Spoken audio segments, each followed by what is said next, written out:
Welcome back. I'm Alfred Lamont Weber, and we have the great privilege today to be with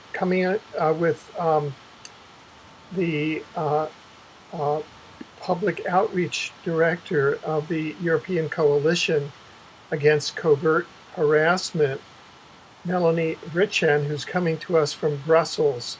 Welcome, Melanie. Thank you, Alfred. Um, um, Melanie, you're joining us today because you've expressed serious concerns that your life is at risk and you may not be with us very long. And this is because of a very specific strangulation technology that now has been documented. That ever since the announcement of the Transhumanist Agenda War Crimes Tribunal, which came out of the November 20th conference in Brussels, which you helped organize, at which NSA whistleblower William Binney appeared. Yeah, Now correct. they are beginning to use the strangulation technology to attempt to assassinate you. Indeed. So the purpose of this program is to allow you to share these facts, some of the technology, so that the word goes out to the public to see if we can find some solutions, but also so that the public is aware of what is going on.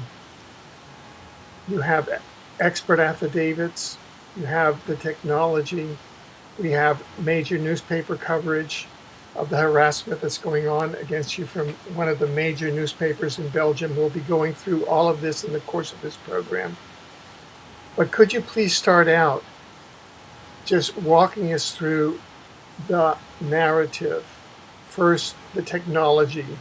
Could you show it to us exactly what's happening to you and how you feel? Yes, indeed. So maybe to make this clear to our viewers, I think it's good to get a visual on this technology, how it really looks. I'm going to hold it up here. I don't know if you can see. It's a color-like technology, like a color going around my neck. And what it is actually designed to is not only to record everything I say, but also it can be used because it can be activated remotely to be tightened, which will then construct the windpipe, and it can be used to remotely assassinate you and certainly to torture you, but that has been going on for years. But now, after the conference especially, they have really tightened it, and it is absolutely possible to assassinate a person via strangulation with this technology. How did it come into my neck? Basically, is that I have various little scars on my neck, and that I have also had confirmed by doctors. So. What I first noticed is that at this particularly in my neck, or at my neck, this particular location, there was some strange material coming out, and I really noticed like a movement going on in my neck, under my skin. So it was very scary. And so, because this technology will self-assemble and auto-replicate. So what I usually do is to put a little scar.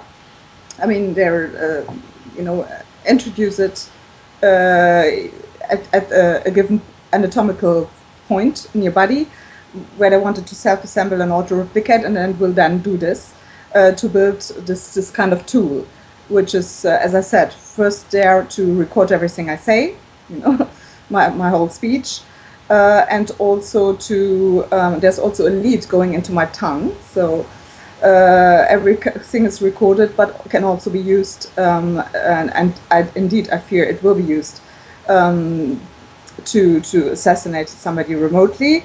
This technology is developed by Motorola, so this is what we know, and I have this, as you said, by a an expert, a medical expert, who has done research about it.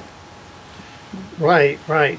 And we have done previous programs in connection with a conference, and we've, to the best available evidence, we've uh, triangulated on the National Security Agency, NSA, probably Correct. as the agency that's operating this strangulation technology, correct?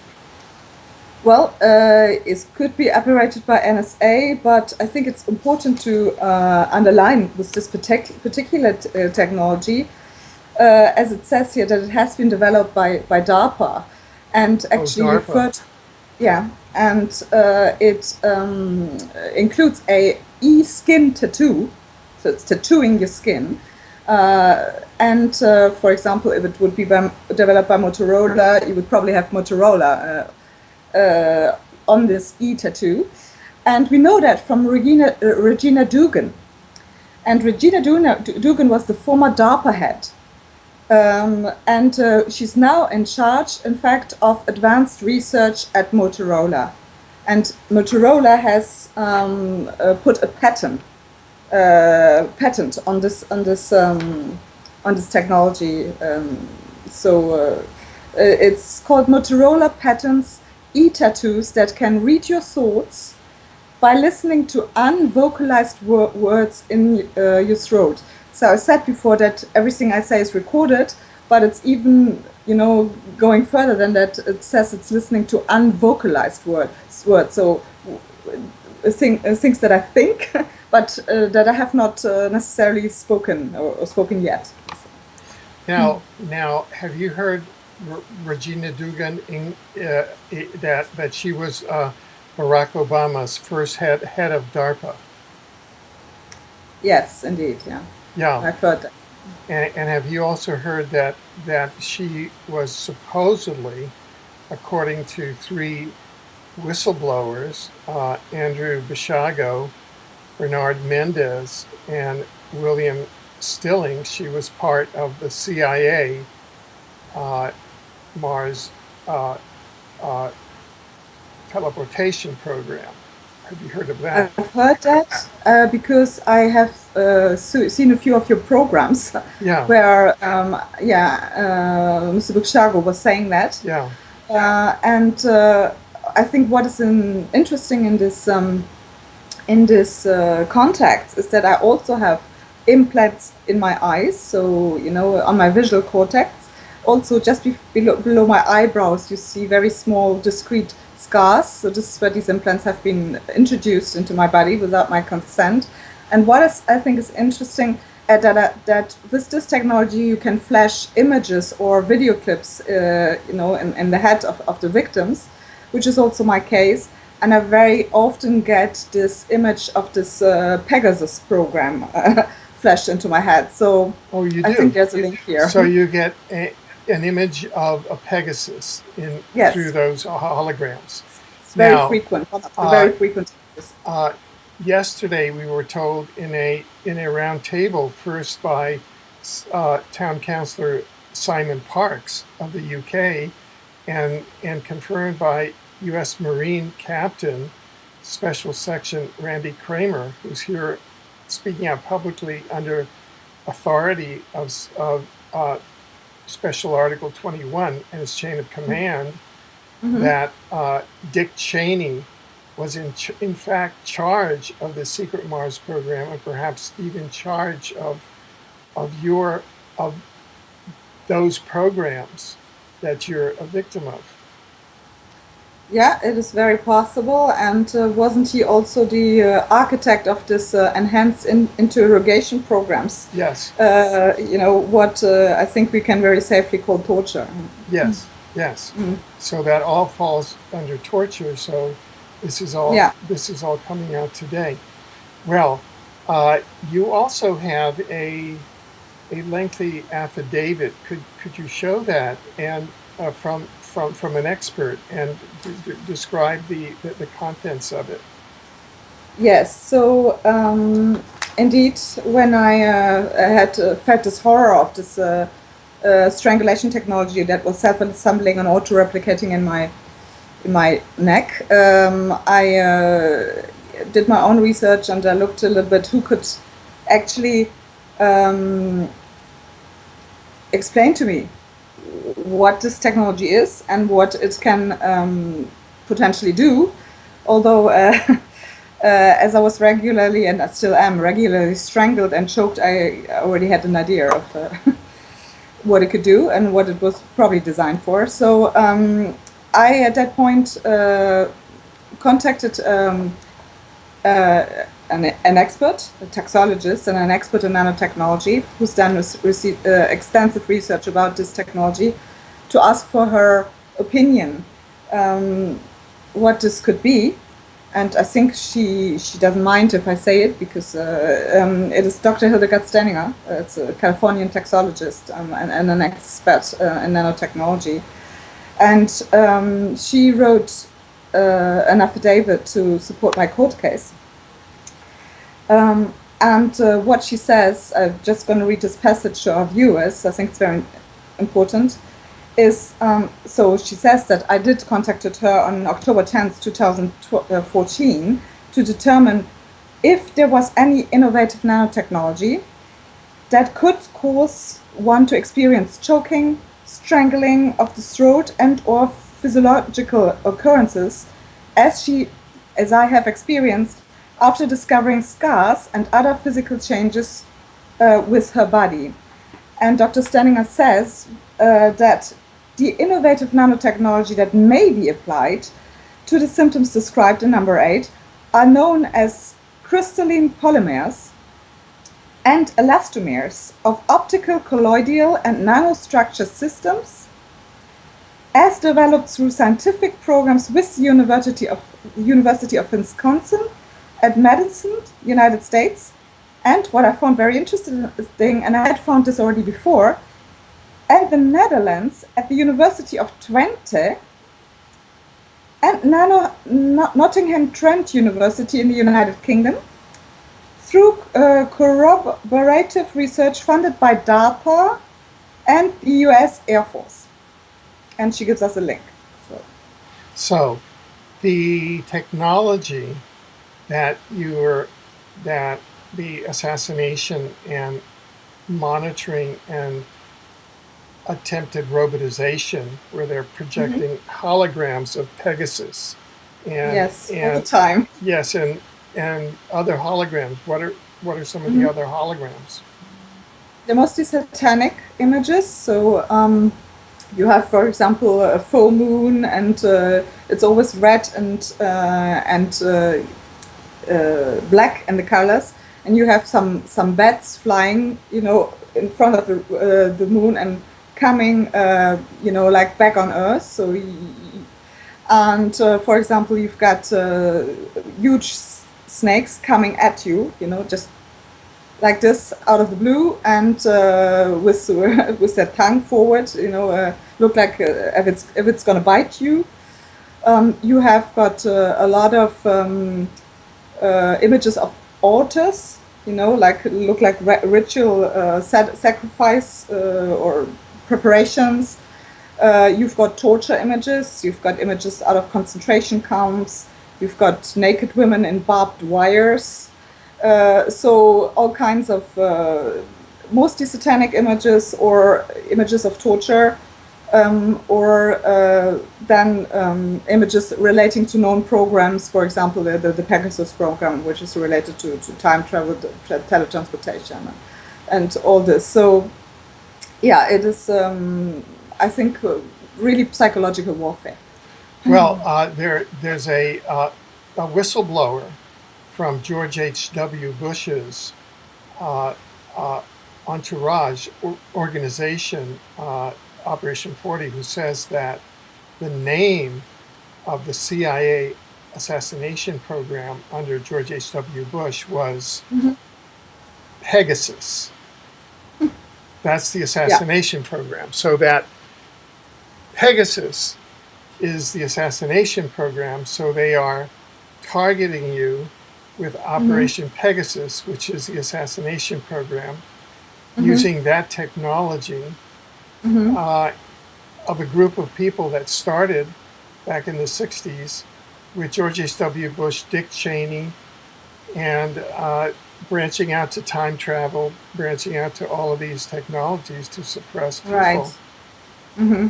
So that's what you are the target of right now. So what steps have you taken to try and see whether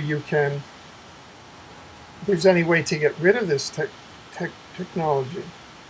Well, it seems that it can be somehow reverse engineered, like melted. Uh, I need to do more research on that, but it seems that just as you have like the opera singer who sings with certain frequencies that will make the glass break, this is also possible with this elastomer technology, with the strangulation technology. So I need to find out somehow which frequency is that could perform this result. And also, yeah, I have myself made a few contacts with various doctors here in Belgium who have usually treat with electromagnetic frequencies. So we have to see if we can somehow melt it down.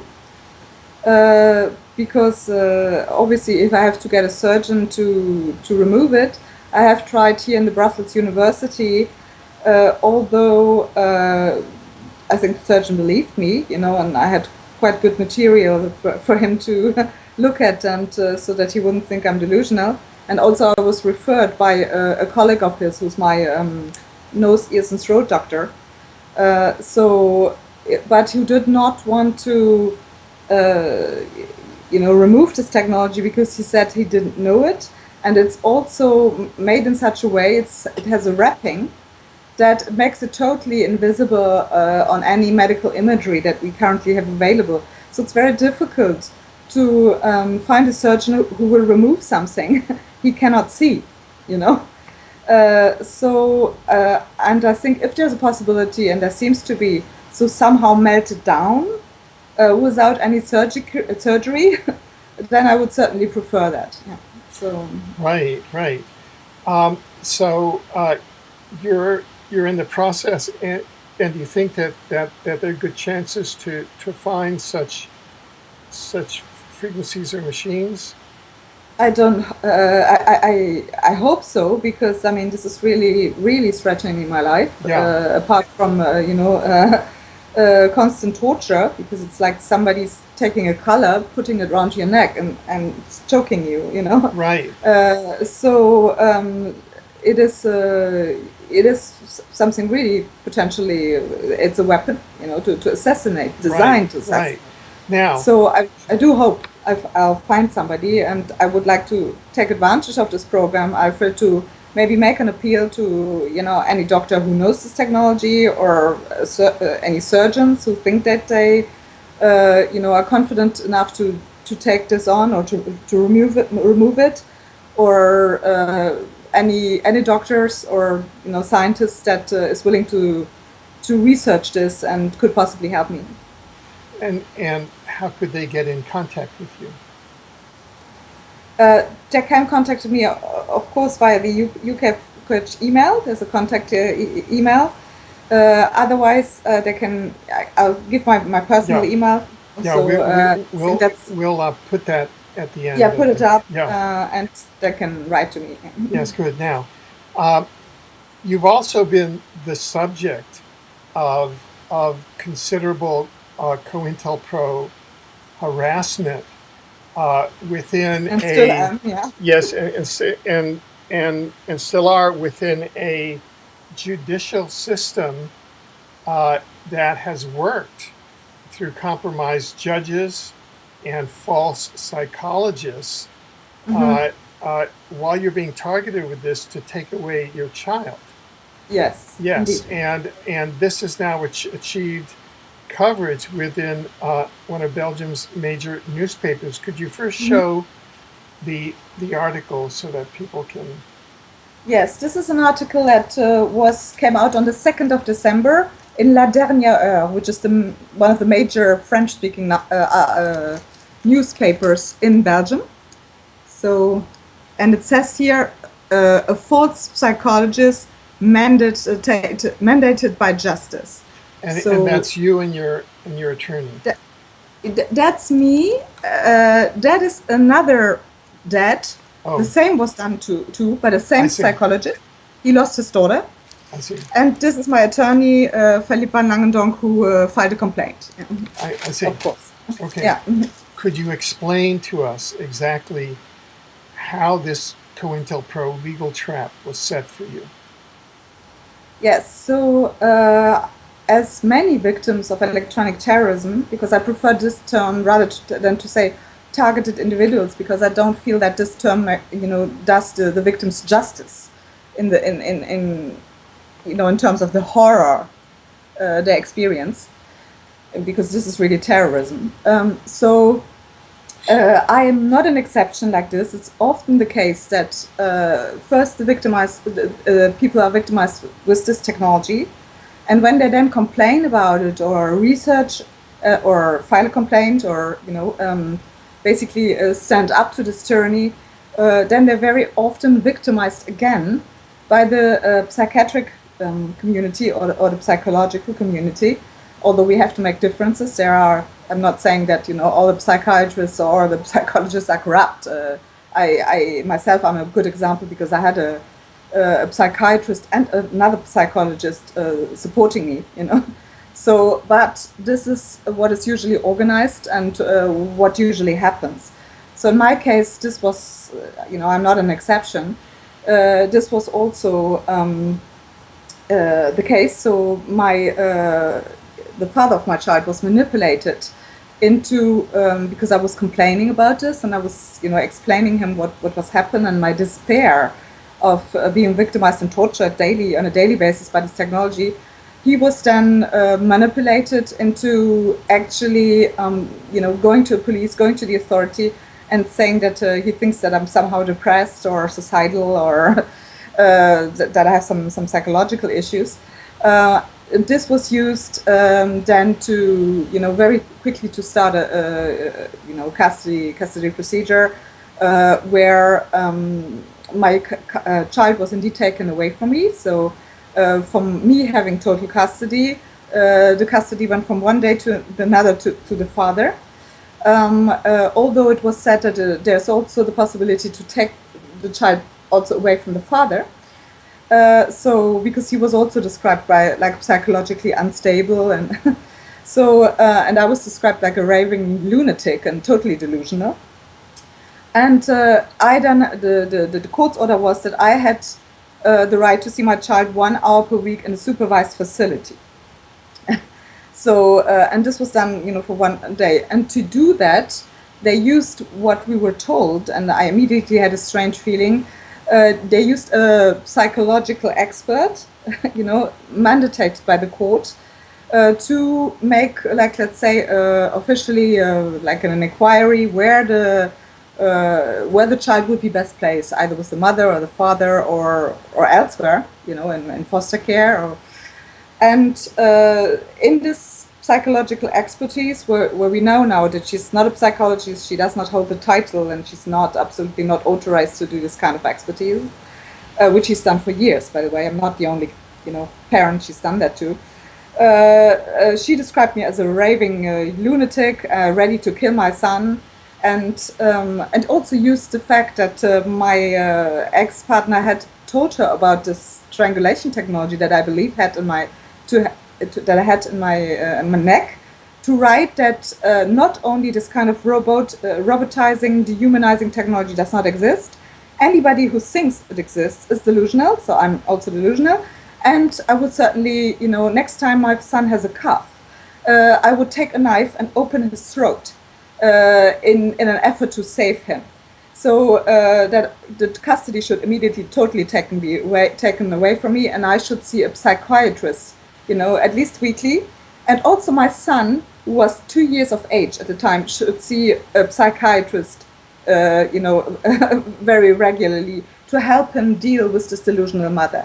So that was what the court order stipulated, and what has happened. So and we now know that this psychologist, well, it was not a psychologist. She might have been a housewife or anybody, but she's certainly not authorized to do any kind of psychological expertise for the court. Yeah. So this is an individual who is practicing psychology without a license, who has a secure position as an apparatchik within a corrupt system. What about the judge? Good question. So I first started my research with this psychologist because when I first laid eyes on her, or she on me, I immediately felt there was something wrong. So I did my own little research, and I took a photograph of her plaque, and I looked her up, and I phoned the committee of the experts in Belgium, and they also couldn't find her because she also asked for an illegal transfer of money from my account directly to hers, for an expertise which had been ordered by court, and so I don't see why I should pay her any money, and she wanted 2,000 euros for declaring me basically delusional and taking my son away. So so I had already grave doubts, in terms of the legality of all this, and this lady had a very, very bad feeling when I first met her. But then I pushed my research a little bit further and found something very disconcerting, I think very, very worrying, is that the judge, I think 3 years ago, was involved. There was a doctor, a surgeon, who worked here at the university clinic, who filed a complaint against her and other members of her, of this, what he says, it's a huge pedophile ring. And at the university clinic here, where also some of his colleagues, he said, were involved. He gave very precise description of the members of this ring, and where the judge is also a member, and what their role is. And he says that about this judge, that she is in charge of very quickly separating the children from their parents to deliver them to their predators. And he writes this on his, his blog, a whole article. And there was also news coverage. Probably you cannot see this very well, Mm-hmm.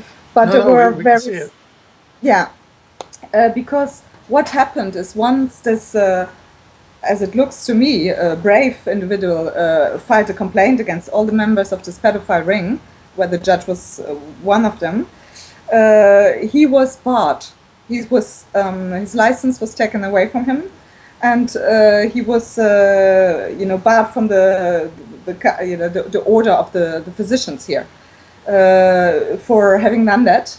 So I don't know where he is now, but what I think, it's called Dr. Serge Tusch, a surgeon here at the university clinic. But I would say, why would somebody risk all his career, everything, to just randomly accuse, people of being pedophiles or involved in a pedophile network? So it doesn't make sense. So I think perfect.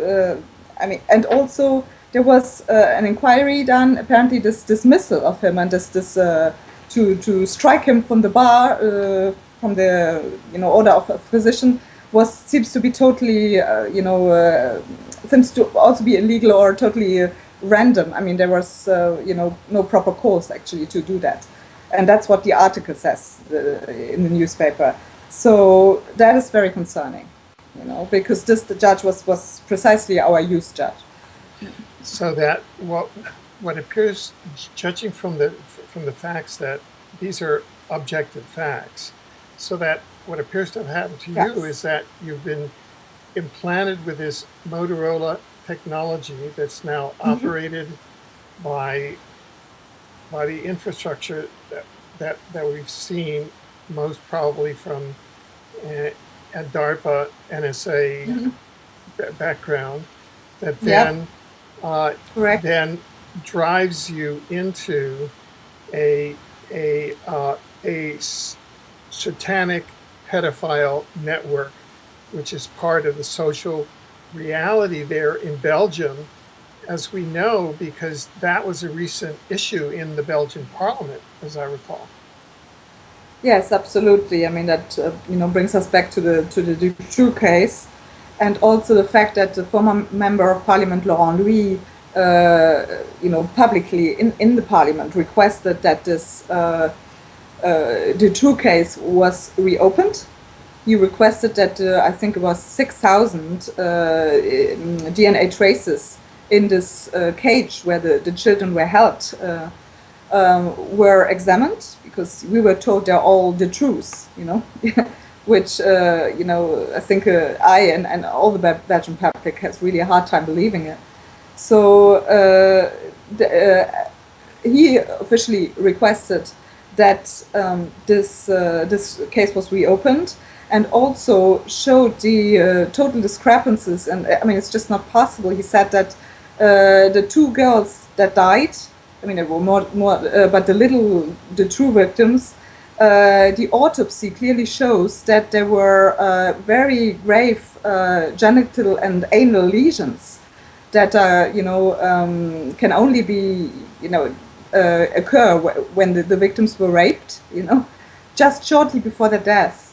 So, and we were told the little girls had tragically starved in a cellar, and it just doesn't add up. So he publicly requested in the Belgian parliament that this case would be reopened and these DNA traces would be analyzed. And while he did the speech, requesting that, almost all of the members of parliament sadly left the parliament and didn't want to listen to his speech. Well, the implications there is that they're all compromised by a pedophile ring. Yeah, it is. I mean, this is going really up to the highest echelons of our political system, legal system, and one of the person, unfortunately, that always came back. And there were various police reports, done by police officers and against him. I mean, since years, was our former Prime Minister Elio Di Rupo. Who is, an open homosexual. I mean, there's no problem, with being gay. But he had been various times by police officers, so found into positions with naked or half-naked minors. So there's very, very serious evidence against him. So, and he was Prime Minister at that time when Laurent Louis did his speech in the parliament to ask that the Dutroux case would be reopened. Well, also, I think that there in Brussels is the locus of the International Tribunal into crimes of church and state, ITCCS, Yeah. that Kevin Annette is the North American field secretary for. And they have evidence of a pedophile network throughout Western Europe. So that which you run into personally is confirmed by their information as well. Yeah, I think in the light of what just happened to me and my family, this is indeed gets even more concerning.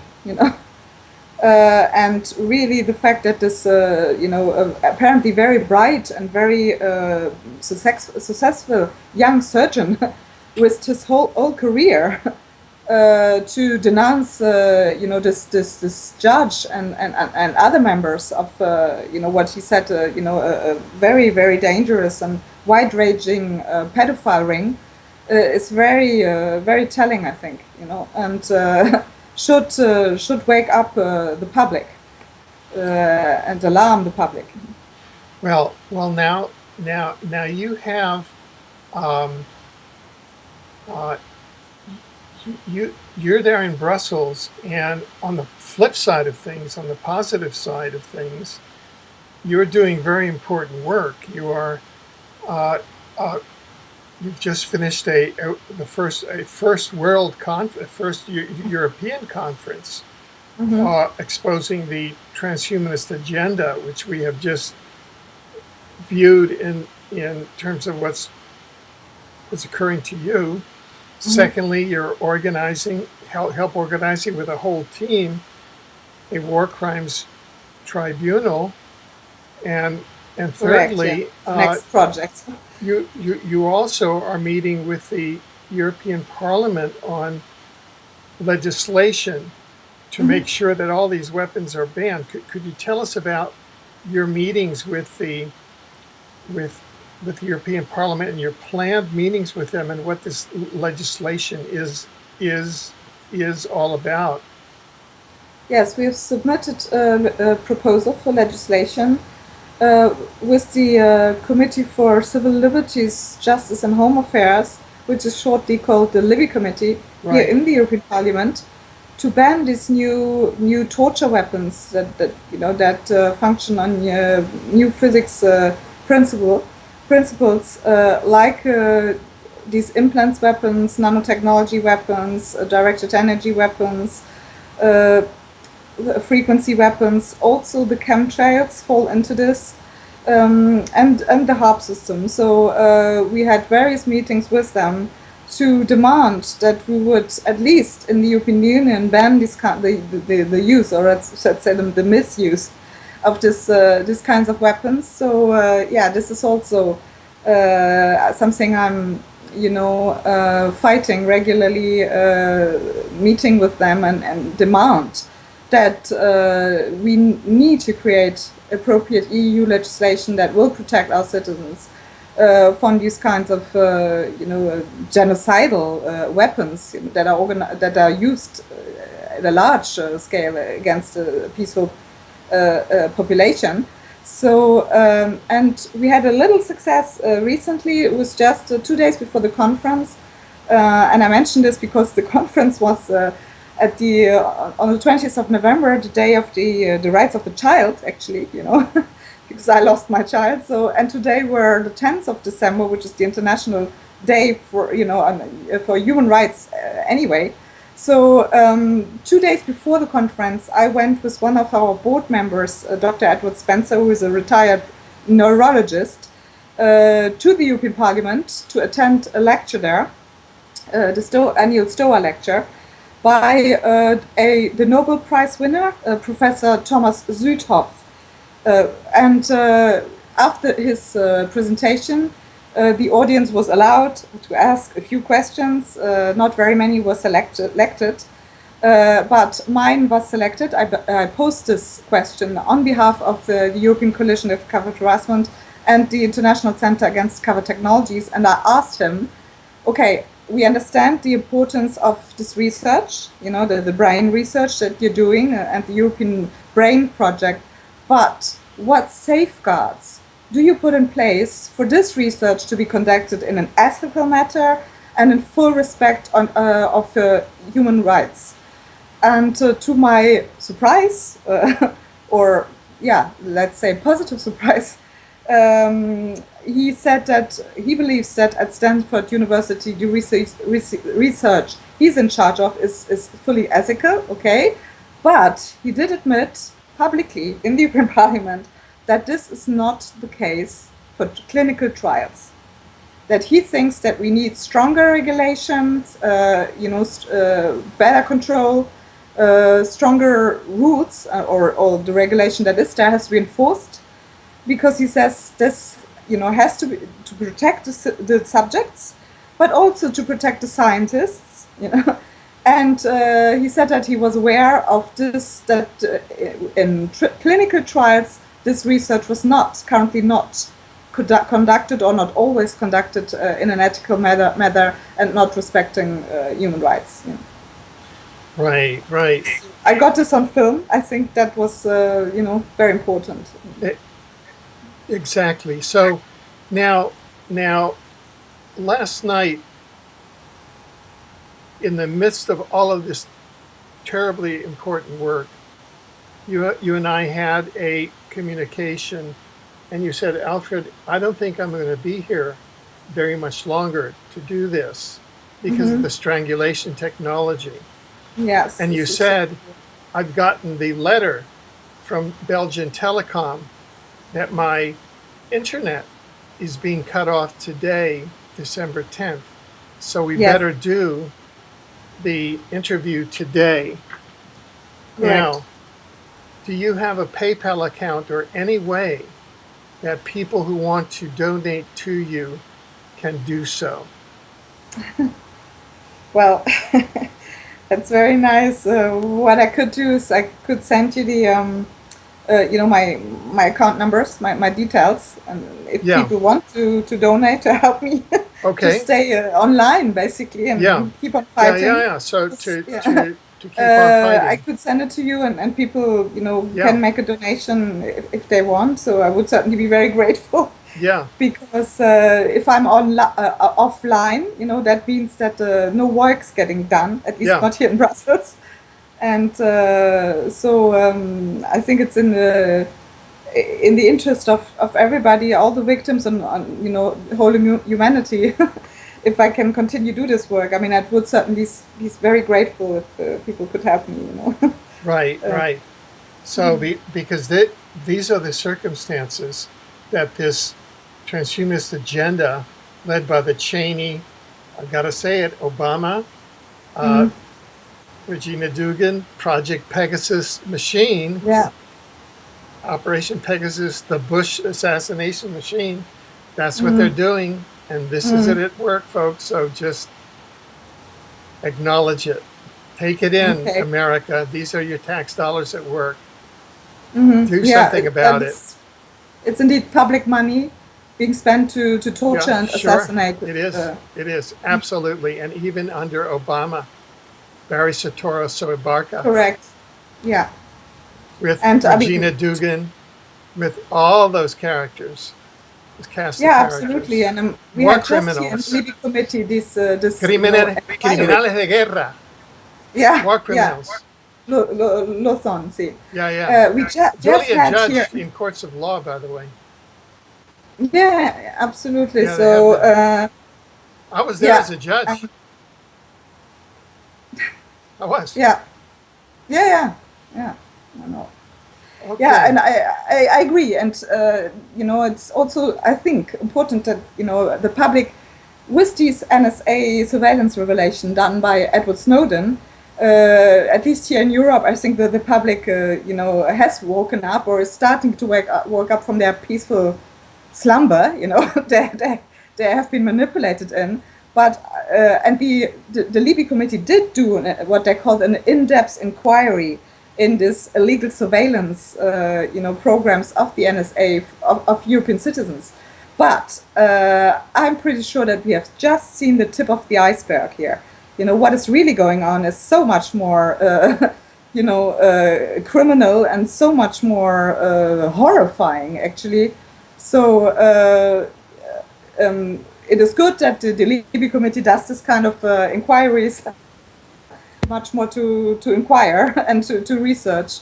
I believe that really we have just seen just the little tip of the iceberg, of what is really going on. Good, good. Do you have anything that we haven't raised yet that you'd like to say? Are there any points? Well, I think we have been pretty complete in describing my current situation.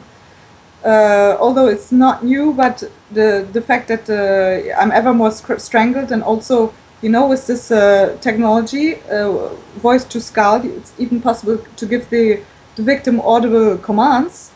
And so I'm sometimes afraid to go to sleep. I mean, anyway, I'm sleep deprived because I'm tortured. So when you're tortured, you cannot sleep. But even when I'm less attacked by directed energy weapons, I usually get these audible commands. And they do tell me that every night, so that if I go to sleep, that I will not wake up because they're going to strangle me or in my sleep, suffocate me in my sleep. And it is true that when I wake up, it's even tighter. So this is really, also I think a good example of this is really covert technology.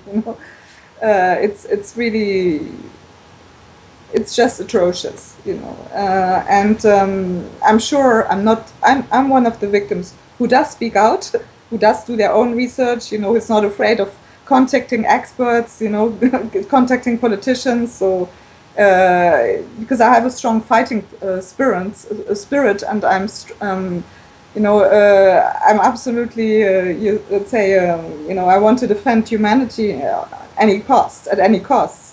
But so I'm one of the more that visual victims, or that are getting publicly known. But how many people have already suffered the same and have already been assassinated by this technology, or have been locked up into psychiatries? Because that's another problem. These unwarranted psychiatric arrests, where they then can even experiment on them more, and can also covertly assassinate them. And I think there's at least one case in Belgium here that I personally knew, where this has happened.